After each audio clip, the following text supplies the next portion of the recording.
going to start things off by creating a theme. As I stated previously, this course does not focus on most of the HTML, CSS, and JavaScript provided to you. This is because WordPress is very flexible when it comes to developing themes. With that said, I already have a static template ready. You can download this template in the resources section of this lecture. This template was built with Bootstrap with some customizations. I've done nothing to this template that makes it WordPress ready. I will walk you through every step to convert it from a static template into a WordPress theme. If you have a template already, then feel free to use it. Let's take a look at some of the pages.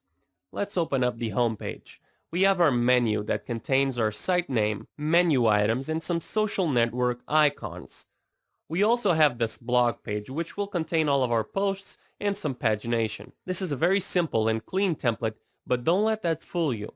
We're going to make this theme very flexible. Now that we have an idea of what we're going to create, it's time to start creating a theme. Inside the WordPress installation, navigate to WP Content, Themes. This is where all our theme files will be placed. We want to keep our themes separated from the rest of the themes, so create a new folder called Udemy. In the text editor of your choice, open up this folder and create two files. The first file is style.css and the second file is index.php. These are the only two files required by a WordPress theme. The style.css file is where we'll place our file header information. A file header is just a comment block placed at the very top of the style CSS file that describes our theme. Let's open up this file and create a file header. In the resources section, I provide a link to more information about the file header. This site is the official WordPress codex. You can find a lot of helpful information about WordPress development here. I highly suggest you bookmark it. So the file header is a block comment placed at the top of the file that has meta information about a theme or plugin. Scroll down to the theme file header example section. Copy and paste this into the style.css file. I'm going to actually remove most of this info except the theme name. Change this value to Udemy. That's it. This is the absolute minimum requirements for a theme. Go to your WordPress admin dashboard and navigate to Appearances, Themes. You should now see an empty block with the name Udemy. You can actually activate this theme and start using it. If you did everything right, then you should see no errors. Let's go to the front end of the site. You will see an empty page. However, WordPress throws no errors because we did everything required. If you take a look at the source code, you will find WordPress added absolutely nothing because that's our theme's job. As you can see, WordPress gives you complete control over your theme. Open up the index.php file and add the text, "Hello world." Refresh the front end page and you will now see it outputted. Pretty simple, huh?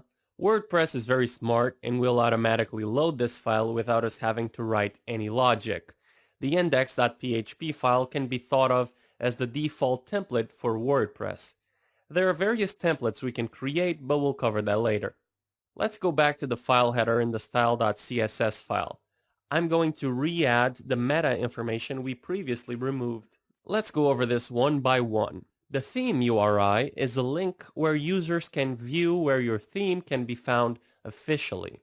I'm going to remove this piece of information. Feel free to keep it or remove it as well.